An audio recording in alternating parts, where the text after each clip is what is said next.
Assalamualaikum warahmatullahi wabarakatuh. Waalaikumsalam warahmatullahi wabarakatuh. Apa kabar kalian hari ini? Alhamdulillah luar biasa. Allahu Akbar.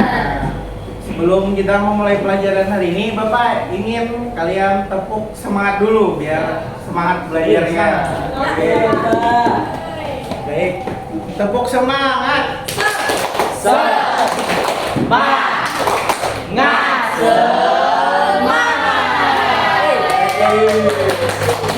Baik, hari ini ada yang kada hadir lah. Ada Agus, Amat. Agus kenapa Agus? Sakit Agus. Maulana. Lana, ada lagi. Udin. Bagi yang tidak hadir, kalau bila sakit, semoga cepat disembuhkan. Baik, sebelum kita memulai pelajaran hari ini, kita bagusnya berdoa dulu. Baik, Bapak ingin Reja memimpin doa untuk memulai pelajaran hari ini. Iya, Pak. Sebelum memulai pelajaran, alangkah baiknya kita berdoa. Berdoa mulai. Bismillahirrahmanirrahim. Amin. Doa selesai. Baik, terima kasih buat Reja sudah memimpin doa hari ini. Bapak ingin bertanya, apakah kalian ingat sebelumnya ini pelajaran yang kita pelajari di minggu kemarin, apa yang masih ingat? Baik, Pak Mi, hari ini minggu kemarin kita belajar apa? Tentang sholat jamaah dan qashar, Pak. Oke, minggu kemarin kita sudah belajar tentang sholat jamak dan qashar. Hari ini Bapak ingin mengajar tentang sholat bagi orang yang sakit. Nah, di sini langsung saja Bapak ingin menyampaikan materinya. Di sini langsung saja berdasarkan sabda Nabi Muhammad, yaitu sholatlah sambil berdiri jika kamu tidak mampu sambil berduduk, dan jika tidak mampu sambil berbaring miring. Jadinya kalau misalnya nih kita mau sholat, terus kita lagi kondisi sakit atau ibaratnya lagi kena penyakit, ibaratnya lumpuh, atau memang tidak diharuskan tidak diharuskan tidak disarankan untuk berdiri sholatnya, kita masih bisa sholat dengan cara sambil duduk, terus sambil berbaring miring bisa juga.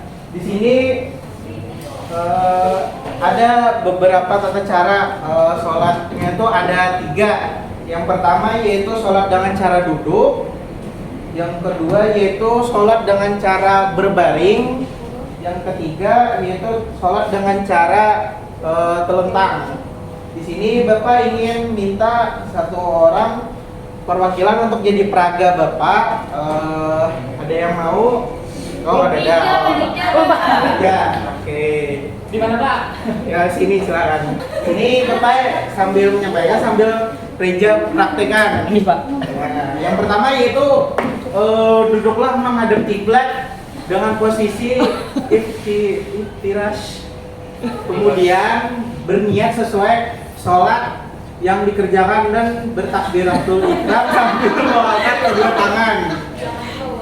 Jadinya Reja niat dulu sesuai apa ya sholat ini, misalnya sholat subuh atau sholat maghrib lah. Jadinya niatnya sesuai itu dulu, terus lalu takbiratul ihram sambil mengangkat kedua tangan. Akbar. Yang kedua yaitu setelah takbiratul ihram, kedua belah tangan disedekapkan di atas dada, ya, yang sesuai Reja ini. Dengan posisi pergelangan tangan ke kanan di atas, pergelangan tangan kanan di atas, terus pergelangan tangan ke kiri, ya sesuai itu. Terus sesudah membaca doa itu, terus bisa membaca surah Al-Fatihah dan surah-surah pendek lainnya. Baik, langsung saja duduk sedikit. Nah itu membungkuk sedikit tuh ruku. Nah, terus baru yang ketiga, yang keempat itu tidak dengan cara duduk kembali seperti semula serta membaca tasbih. Habis itidal baru sesudah itu sujud sebagaimana sujud bisa, misalnya bisa sujudnya bisa kayak gitu, terus bisa juga ya membungkuk, ada membungkuk lebih kayak lebih turun daripada ruku. Ya. Yang itu tata cara sholat dengan cara duduk. Yang kedua yaitu tata cara dengan sholat dengan cara yang berbaring ini itu dengan cara tiduran kayak berbaring lah. Pertama itu tata caranya yang maksud berbaring itu tidur miring. Kayak apa? Enggak, kita lagi Dari sini dong.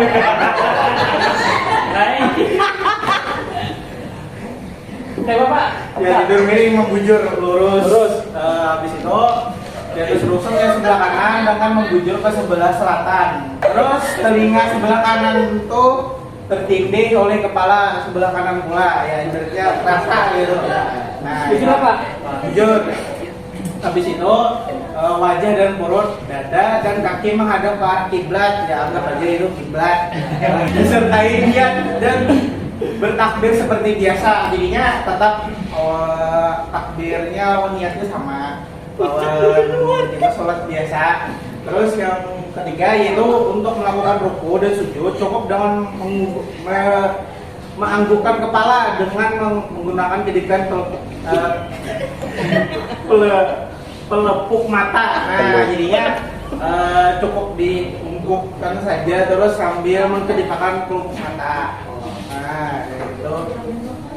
Terus jika semua tidak dilakukan dengan angkukan kepala dan kedipan mata, misalnya nih dari dirokan, maka gunakanlah hati. Kita bisa dalam hati selama kita masih sadar, tapi dalam hati. Nah kayak itu. Habis itu darinya selesai. Nah, itu dengan cara sholat dengan cara berbaring. Yang kedua yaitu sholat dengan cara telentang atau rebahan. Caranya mirip dengan cara yang posisi tonton tadi, yaitu posisi badan telentang dengan posisi kedua kaki diluruskan ke kiblat karena ini tidak bisa lurus karena mejanya kada panjang. Ya anggap aja kayak itu lurus sudah. Yang kedua kepala diganjal bantal, ya anggap ini bantalnya berada di sebelah timur, anggap aja di sebelah timur. Habis itu agar muka menghadap ke kiblat, usahakan kepala diganjal agak tinggi. Ya anggap kayak ini. Ya itu Pak. Nah, itu kemudian sama tetap berniat sholat sesuai dengan niat sholat yang akan dikerjakan. Nah, tetap niatnya kayak biasa. Habis itu yang ketiga itu untuk melakukan ruku. Nah, habis niat tuh baru bisa takbiratul ihram. Nah, tetap sama kayak posisi duduk, cuman bedanya rebahan. Habis itu untuk melakukan ruku dan sujud cukup dengan isyarat seperti mengunggukkan kepala yang mirip kayak tadi dengan atau dengan kedipan mata bisa juga. Jika tidak mampu maka cukup dengan isyarat hati selama masih sadar. Yang terakhir yaitu bacaan sholat dilakukan seperti biasa.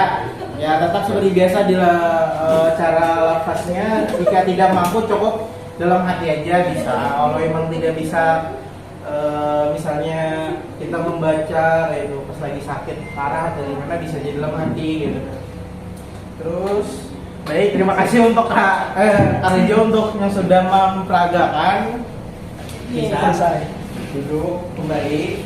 Tepuk tangan untuk Reja dulu untuk yang sudah memperagakan tadi. Di sini ada juga hikmah sholat bagi orang yang sakit. Di sini ada 6 hikmahnya bagi orang yang sakit itu. Yang pertama pasti mendekatkan diri kepada Allah Subhanahu Wa Taala. Yang kedua yaitu hati menjadi lebih tenang. Yang ketiga yaitu menyadari kemurahan Allah Subhanahu Wa Taala.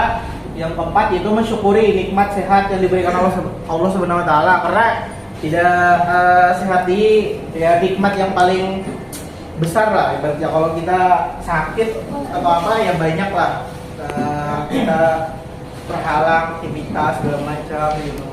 Cuman di sini kita apa ya, dengan tata cara sholat ini kita bisa walaupun sakit masih bisa sholat ibaratnya. Nah, harus habis itu yang kelima yaitu meningkatkan keimanan dan ketakwaan Allah kepada Allah Subhanahu wa taala. Yang terakhir itu pasti dicintai Allah Subhanahu wa taala. Baik, di sini setelah Bapak jelaskan ada yang masih ingat lah tata cara ini. Bapak ingin tahu ini adalah dari kalian yang apakah sudah paham dengan tata cara sholat tadi yang disampaikan yang diperagakan Reja tadi? Baik, Bapak ingin minta satu orang mengulang kembali tata cara sholatnya tanpa Bapak kasih bimbingan, jadinya mengulang dengan cara apa ya, sendiri. Baik, Bapak minta satu orang perwakilan, siapa yang mau? Oke, baik, Yusril. Bapak minta tata cara sholat dengan cara duduk. Bisa Yusril dipraktikkan yang dipraktikkan Karija tadi. Ya, yang pertama duduk dengan cara iftirash, lalu menghadap kiblat, lalu takbir, takbiratul ihram seperti biasa. Nah, dan bacaan sholatnya seperti sedikit lebih membungkuk, dan bacaannya seperti sholat pada biasanya. Lalu iktidal, sami Allahu liman hamidah, bacaannya bersama. Lalu untuk sujudnya yang ada dua cara. Yang pertama bisa seperti biasa atau lebih bungkuk daripada ruku. Tadinya ruku ini, misalnya sujudnya seperti ini kan. Lalu gerakan setelahnya pun sama. Ya, salamnya pun ya sama. Terus Bapak minta Yusril untuk kesimpulan yang kita dapat dari tata cara sholat bagi orang yang sakit ini apa? Berarti kesimpulan yang ulun ambil, yang ulun pahami, apapun keadaannya kita harus selalu melaksanakan sholat. Kasih aplaus sama Yusril.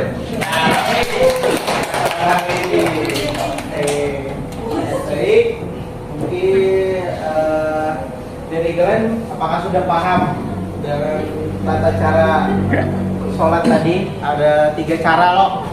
Yang pertama dengan cara apa? Berduduk. Yang kedua, berbaring. Yang ketiga, oke, terus apa saja tadi hikmahnya? Menjadi lebih tenang. Wajib sholat, Pak. Jadi lagi memudahkan. Jadi anak-anak kalian sudah paham? Oke, mungkin hari ini mungkin cukup di sini aja. Pelajaran yang kita ambil hari ini itu belajar tentang apa tadi?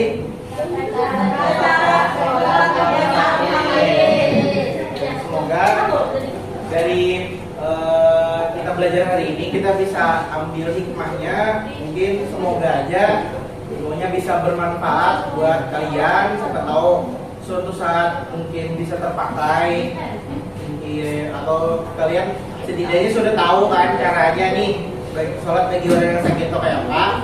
Seandainya atau keluarga, saudara sama keluarga yang mungkin masih tidak tahu tapi cara sholat bagi orang yang sakit itu kayak apa, kita bisa mengajarkan kepada orang itu karena kita sudah belajar. Kita bisa juga memperagakannya sesuai Karija tadi peragakan. Nah, ya, mungkin kayak gitu. Baik, mungkin salah mohon maaf.